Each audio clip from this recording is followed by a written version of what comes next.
travelers, and welcome to Go See, Do Explore. Here, we dive deep into the heart of travel, sharing hidden gems, unforgettable experiences, and the stories that make each destination unique. Whether you're a seasoned traveler or dreaming of your next getaway, you're in the right place to get inspired. I'm Christopher. And I'm Ashleigh. And together, we'll set the course for your next great adventure and discover the stories that make each place unforgettable. It's time to go, see, and do more. Let's explore.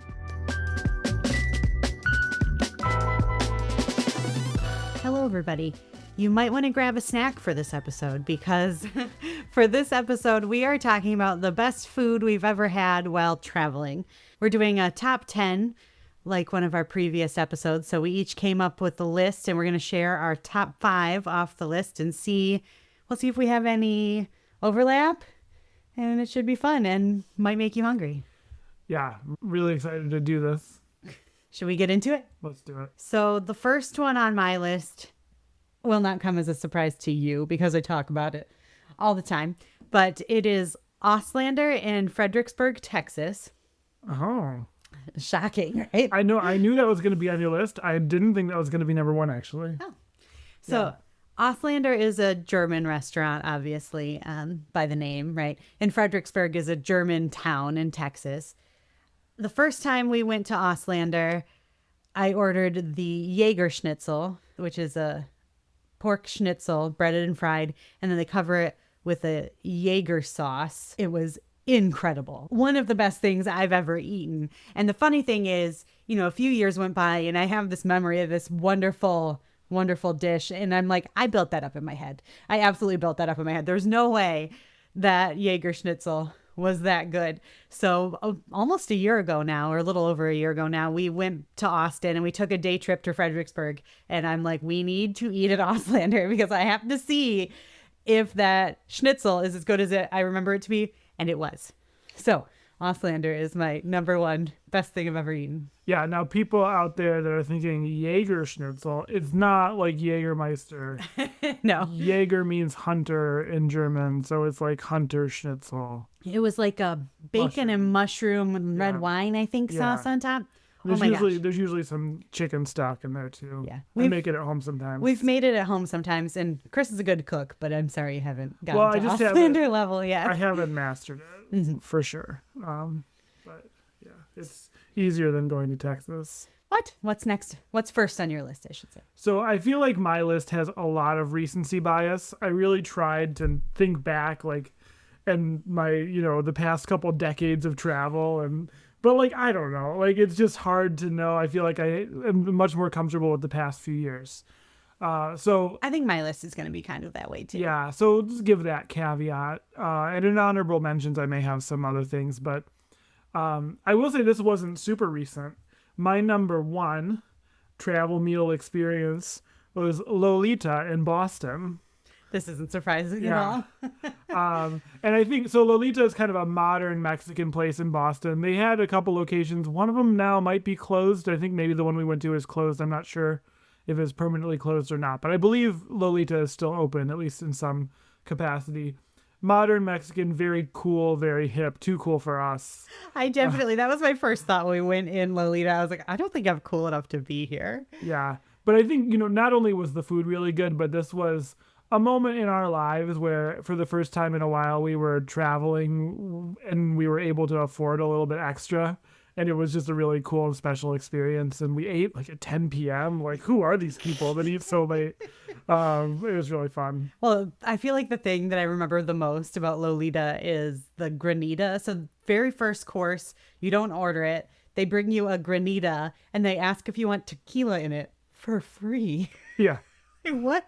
And then with your bill, they bring out cotton candy. What is this place? Yeah, it was really cool though. Yeah, that was a great experience. I think about that one often. Yeah. What's your next one? You can just steal one of mine.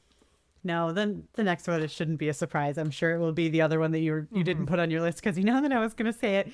And that is also in Texas at, no. Surprise face. Surprise. Okay, I really thought. No. Now I'm worried there's one that I didn't put on my list that you didn't put on your list either. We'll see. All right, no, keep going. I'm sure you've got it. So I was thinking of Ramen Tatsuya in Austin. So up until we went to Austin in 2019, I don't know that I'd ever had real ramen. Like obviously I had the packet ramen because I was a poor college student at one point, right? But I had never had traditional Japanese ramen, and our Lyft driver suggested it was kind of cold and rainy when we were in Austin on that trip. So ramen was perfect, and it was amazing. I have been chasing that ramen since that trip in 2019. I've found some pretty good ramen, but nothing has lived up to Ramen Tatsuya. Yeah. We were going to go back to that one last year too, and it was just too hot. Yeah. I don't really want to eat ramen when it's 90 I degrees. feel like Austin is going to feature heavily in this list for both of us, probably. Austin has a really good food scene. Yes. All right, what's next for you?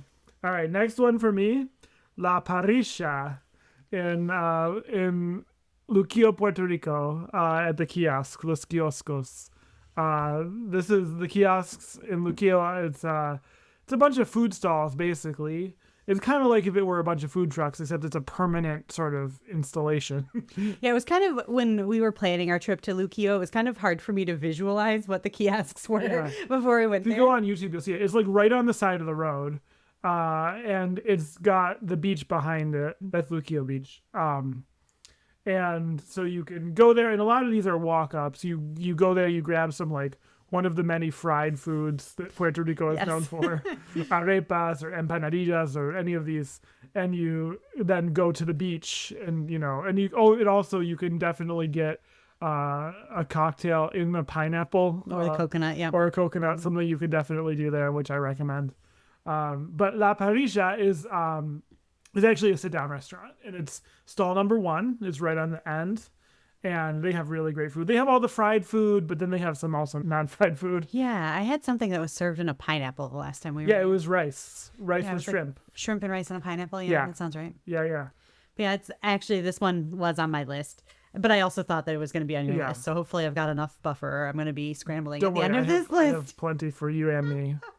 But when I was thinking back on memorable dining experiences, La Paria is definitely up there because that view, like we're not huge beach people when we travel, but I love.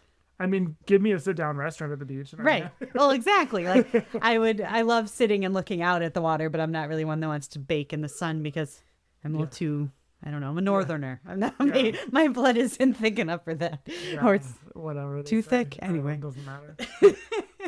Yeah. Yeah.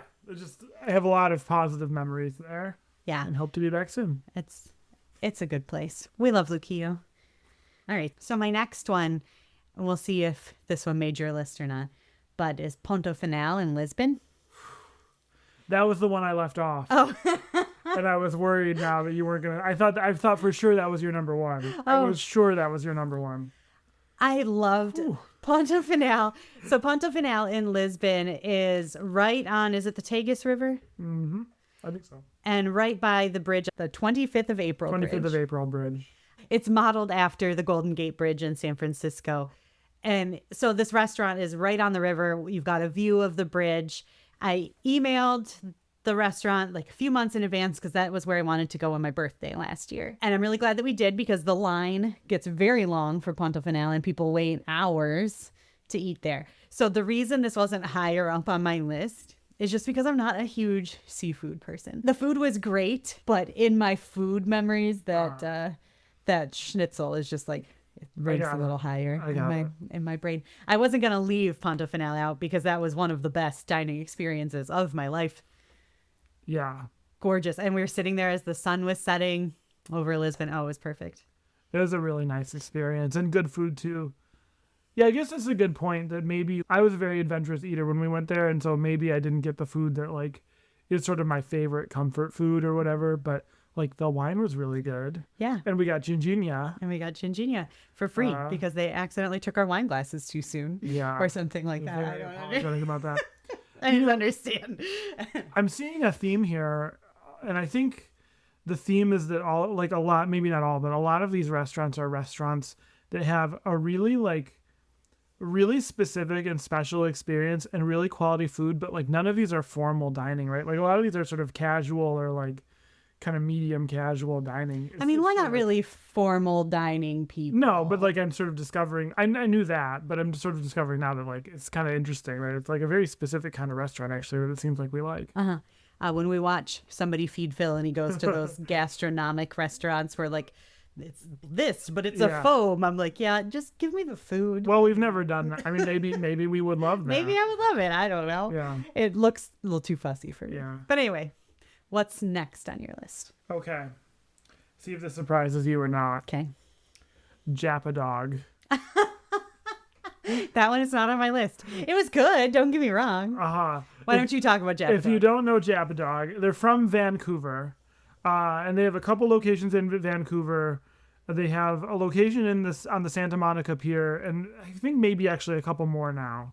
When we went, they were only in Vancouver and on the Santa Monica Pier. But what it is it's like a hybrid of hot dogs and Japanese food. And it was started by Japanese immigrants to Vancouver. And so they take these Berkshire pork sausages, which are like just these really classy heritage pork hot dogs, and they put, yakisoba on it, or they put other like Japanese cuisine on it. It works. It's really good. It was really good. And it was one of those things that when we went to Vancouver, I was like, well, obviously we have to go to Japa Dog. Yeah. Yeah. All because of Psych, I think, right? Yeah, because in Psych, if you know the TV show Psych, they are based in Santa Barbara, but they filmed in Vancouver. The show is based in Santa Barbara. And there's some line in one of the episodes about, like, I wasn't going to go to the Japa Dog guy without you or something like that. But, like, kind of the hidden joke is that there's no Japa Dog in Santa Barbara. It's in Vancouver. Right. Yeah. But yeah, so if you are in Vancouver and looking for an interesting quick service kind of thing that you can't get anywhere else, definitely head to Japa Dog. Or if you're on the Santa Monica Pier, for that matter. Or maybe some other places now, too. I think they may have expanded. Well, I think with each of us getting 3 in, it's probably time for our wine break. Let's take that wine break.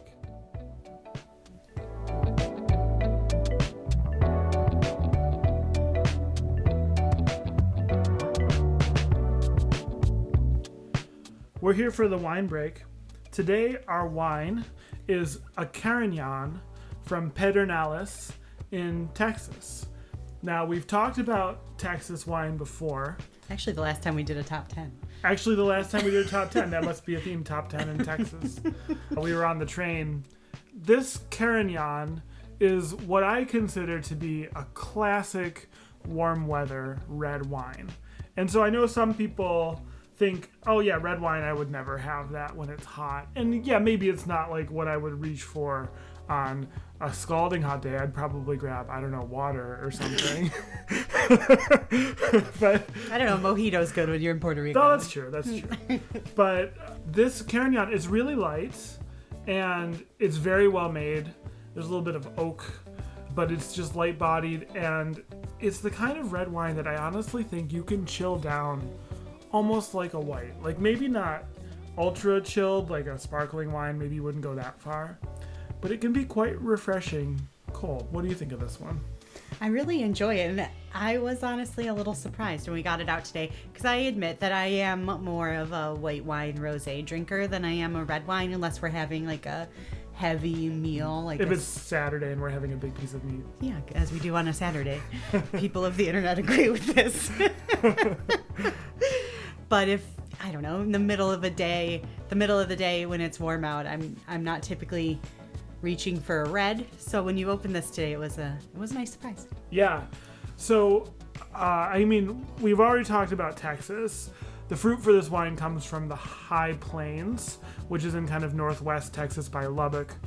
The winery Pedernales is in the Hill Country, an area we've already discussed, but definitely a great wine destination if you're looking for something different.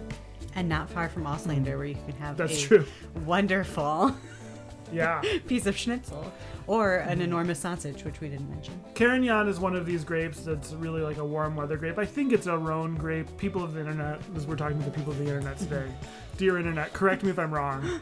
I believe, I'm not looking this up, but I believe it's a Rhone grape, or it's definitely like a grape you'd run into in southern France.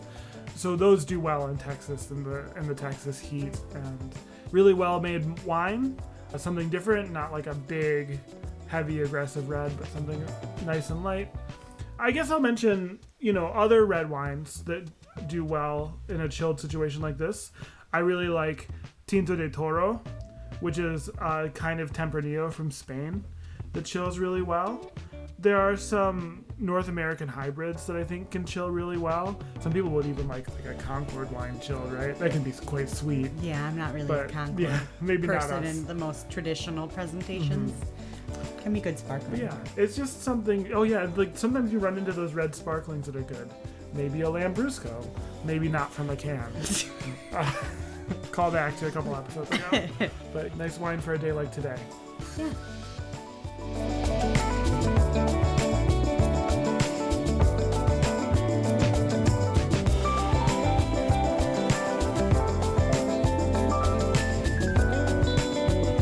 We're back from our wine break.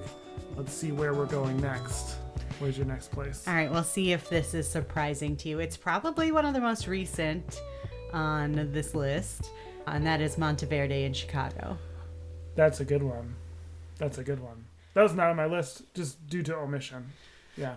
Sarah Gruenberg of, which of those television shows? I think she was on Top Chef, has a Italian style restaurant in Chicago where they make all of the pasta in-house. It can be a very hard reservation to get. We were looking for a lunch reservation before we got on the train to California, so lunch is easier to get. They have patio seating and first come, first serve at the bar. But in general, it's a kind of a challenging restaurant to get into. But let me tell you, it's probably some of the best Italian food that I've had in the U.S. Yeah.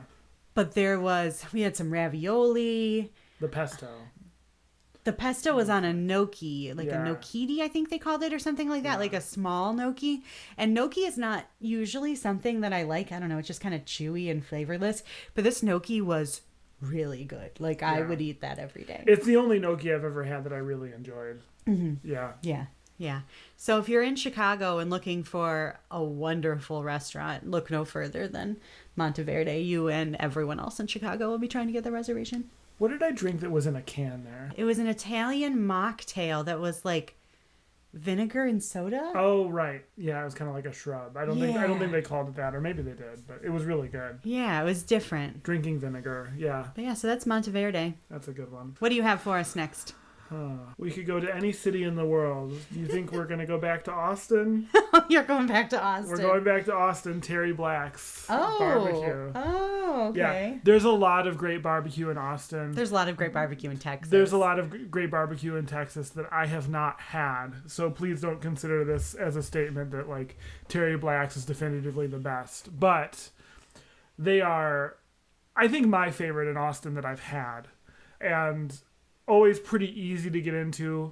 The line is not terrible, unlike certain other places in Austin. And I'm always... Let's start with an F, then we won't say their name. I'm always happy to eat some Terry Black's. Good memories.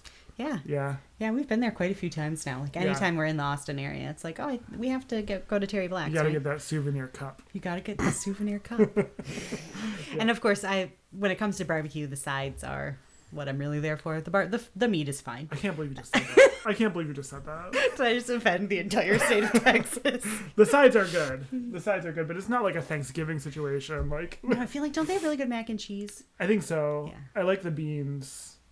Cornbread. Cornbread. It's all good. Yeah. It's all good. All right. Where are you going? Oh boy. Austin? No, actually. I'm done in Austin. Texas, this is a big win. I feel like Texas would be proud today. And we also had Texas wine. Yeah, we had Texas wine. This was a very Texas episode. I didn't realize I was going to be that way going into it. The last two on my list, this is where I'm getting stuck because there are two that I feel like we've talked about a lot lately. Yeah. So I'm going to go to, I'm sorry to the Portuguese, Jase Sabe. Oh, sure. And Furnash in the Azores. I think you said those vowels too much, but yeah. So I think we've talked about this, but this was the restaurant where our tour guide made us a reservation for our day in the Azores, and we had the traditional Azorean, I don't know if they would call it a stew, but where it's cooked underground in a geothermal pit. Hot spring pit. Yeah. I don't know exactly how you describe it.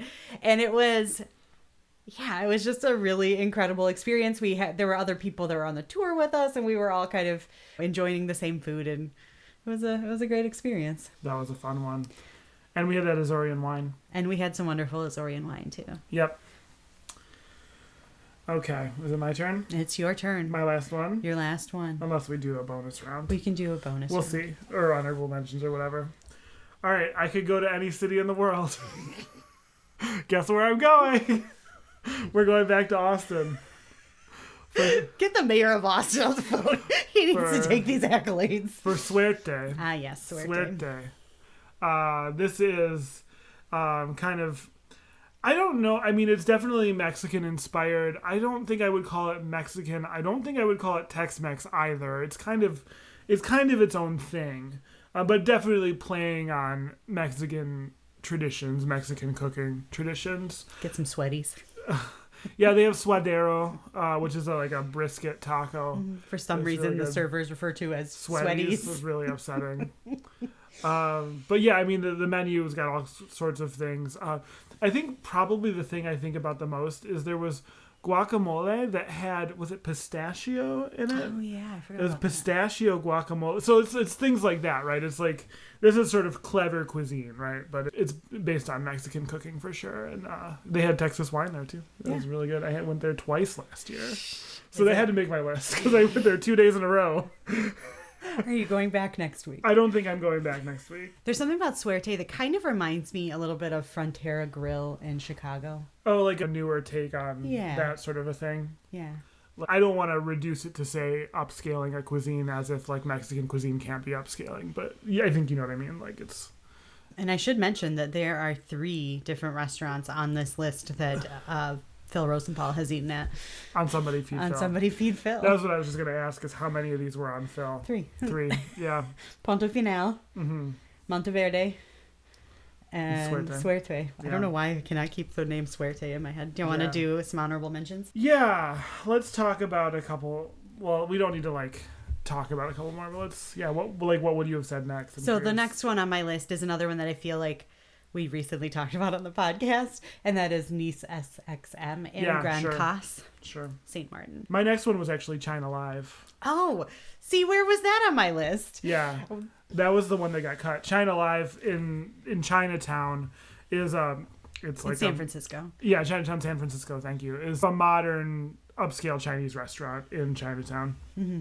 With some really amazing condiments. Yeah, I'm seeing some patterns in our eating trends here. Like the way we tend to approach these restaurants. It's like traditional cuisines that have been set up in kind of a modern context, but then like the restaurants themselves aren't super formal. Mm-hmm. Like I think that's what we like. Uh-huh. You know what I'm surprised you didn't say, maybe this will be down on your list, is also in San Francisco, Lolita. That's actually not on my list, and not because I didn't like it. I just didn't really know where it fit. Kind of in everything. So that's a good one too, Lolita. Do you have anything else you want to share? There's some funny ones. Can I tell you? Yeah. So I put on here the Terrace Grill, which is the place in Bar Harbor that I had that Frenchman. Oh yeah, I thought about that one too, because that was Frenchman Bouillabaisse. Yeah, Frenchman Bay. Frenchman Bay Bouillabaisse. Yeah. It's like Bouillabaisse but with ingredients from Maine. Yeah, I thought about that one, but I couldn't. Did I have a steak or something that like I think I did? Yeah. I didn't go Maine because, like I said, I'm not a huge seafood person. Yeah, I put Cagney's on here. No, seriously, when I was thinking about some of the best meals that I've ever had, there are some that were on a cruise ship, and that's okay. Yeah. Cagney's the steakhouse on Norwegian Cruise Line that we've eaten at many times. You've eaten there many times. How about Moderno? Moderno's not on there, not because I don't love it, but it just wasn't on there. I was trying to figure out, like, maybe the first time I went to Prost, which we've been to a lot. Prost in Frankenmuth, Michigan. Is that the only Michigan restaurant we've mentioned? Yeah. Yeah. I mentioned Don's TV Repair. Man, where were all of these? Don's TV and Repair, which is a speakeasy diner in Milwaukee, Wisconsin. Did we talk about that one on the podcast before? No, we just put it on our list that hasn't been published yet. Yeah, that's worth mentioning another time. The Alpine Inn But Hill City, South Dakota, Hill City, I I think. Yeah, it's between Custer and Rapid City. For dinner, they have 2 things on their menu. Yep. It's steak or vegetarian, I think, are your choices. Jordan Pond House. Oh, that's always a good one. This one may be controversial, but Cafe Rio in San Antonio. Is it Cafe Rio? Casa Rio? Casa Rio. In San Antonio. Yeah, on the Riverwalk. That was a great experience. It has mixed reviews, which Yeah. I don't understand. People talk about that place like, oh, this is just a cheesy place on the Riverwalk. But actually, we really enjoyed our food there. And I left a review, and the manager offered to send me a recipe for something. Ooh. I toyed with Frontera Grill, honestly. I know that at this point, Frontera is kind of passé, but, they have really good food. Mm-hmm. The food's really good. Auslander I had sort of at the bottom of my list here because I knew that. Yeah, I have frequently said that the Jäger Schnitzel is one of the best things I've ever eaten, so that shouldn't be a surprise. Yeah. The Farmers Market restaurant in Raleigh, North Carolina. It's been so long since we've been there. I know. I'm almost to the bottom of my list. Okay. I'm just going to read them all. That's fine. Wild Ginger in Corning, New York. That's a good one. It's like an Asian fusion in Corning. And my last one, Al Johnson's. I thought about Al Johnson's. I did. The food was good, but it wasn't as special as maybe it could have been for the top of the list. Yeah, so that's in Sister Bay, Wisconsin, and it is Swedish? Yeah. Or Finnish? No, I think it's Swedish. Swedish. They have goats on the roof. They're Swedish meatballs. It's a sod roof. Sod roof with goats. Yeah. The food was good. It was, but I feel like what sticks with me with that restaurant is the fact that they have goats on the roof and you can watch the goat cam. Yeah, sometimes I watch the goat cam. Yeah, so. Okay. There's more? There's nothing else on my list. But this was the other honorable mention I wanted to give. And this is as I was really working through my recency bias on this and trying to think no, certainly there had to be something in my teenage years or in my 20s that certainly I can think about some of the great road trip foods like Cookout or what's that other North Carolina one? Bojangles. Oh, yeah. Yeah, I mean, there's all that garbage, right? That's really good. I also thought about meals that I had coming out of the backcountry. So in, Silver City, Michigan, after hiking in the Porcupine Mountains, when I went to the laundromat / fast food restaurant and had garbagey fried mushrooms, or actually the one that I really thought about mentioning, and I didn't look up the name of the restaurant, but at Algonquin Provincial Park in Canada, in Ontario, both of the canoe liveries there have these really good restaurants, and I had some good meals there after canoeing for a week, and that's always a good thing when you've been out in the middle of nowhere to come and have a good meal. I was I'm sure those were really good, but they were so long ago that they didn't make the top of the list. One that I'm totally blanking on the name, but I feel like we recently had a conversation about in Key West. El Mesón de Pepe. Oh, that's another. That was a transformational one. And now, I look back at that and maybe, I'm sure the food there is really good. I don't doubt that. Maybe that's not top of the list caliber these days, but it was special. We had just gotten married and we really hadn't had any kind of Cuban food ever. That was a transformational experience. Plus you get to eat with chickens. Yeah, there's just roosters walking around, picking up the little bits that you drop on the ground. It's almost like home. Yeah, with our cats. But anyway, so that is our top 10 meals we've ever eaten while traveling. Plus some bonus. Top 10-ish is what Lou Mangello always says. Yeah. Top 10-ish. Yeah. We're going to go to a travel tip next.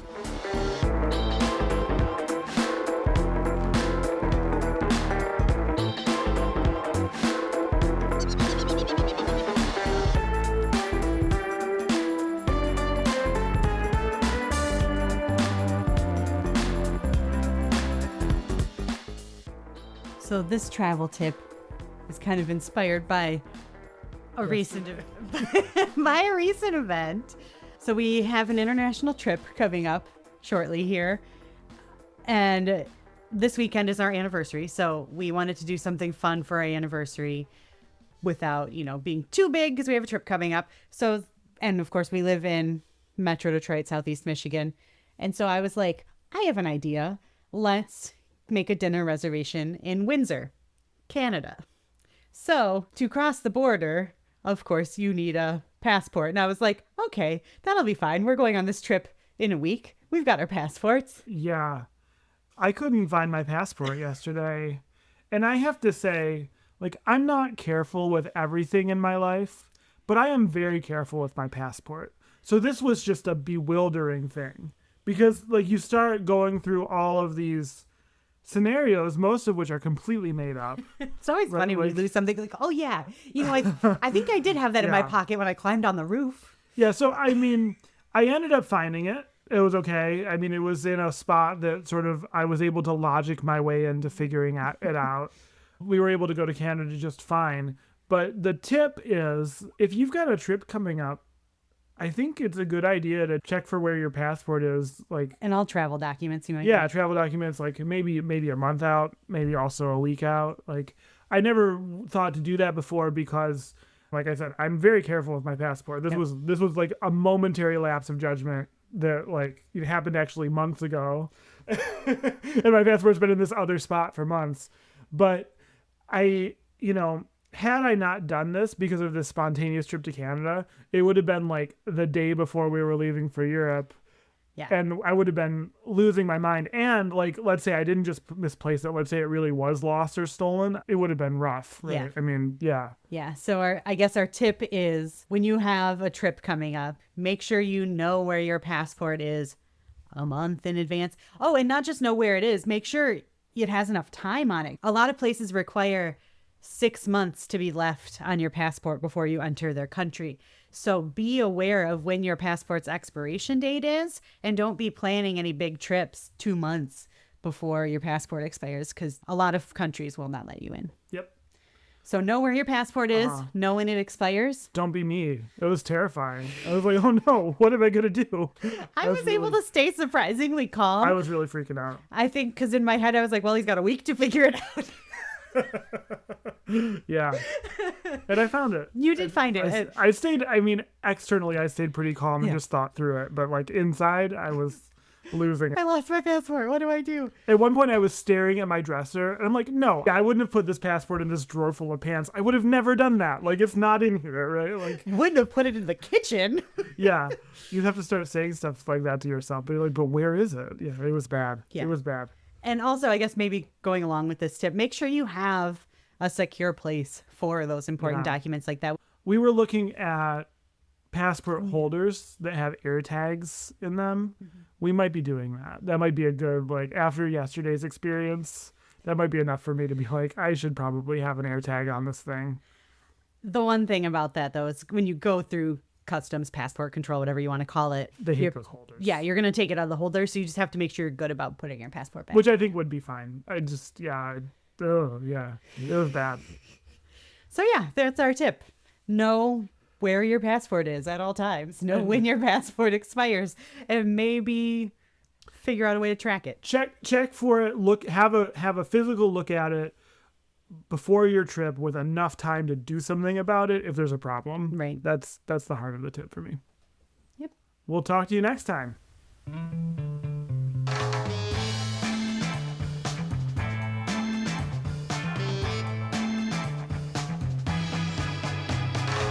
That's all for today's episode of Go, See, Do, Explore.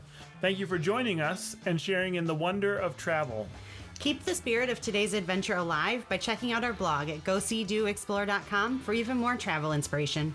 Don't forget to rate and review us wherever you listen to your podcasts. It really helps fellow travelers find us and join our community. Until next time, keep exploring, keep dreaming, and keep traveling by any means necessary. I'm Christopher. And I'm Ashleigh, bidding you farewell and happy exploring.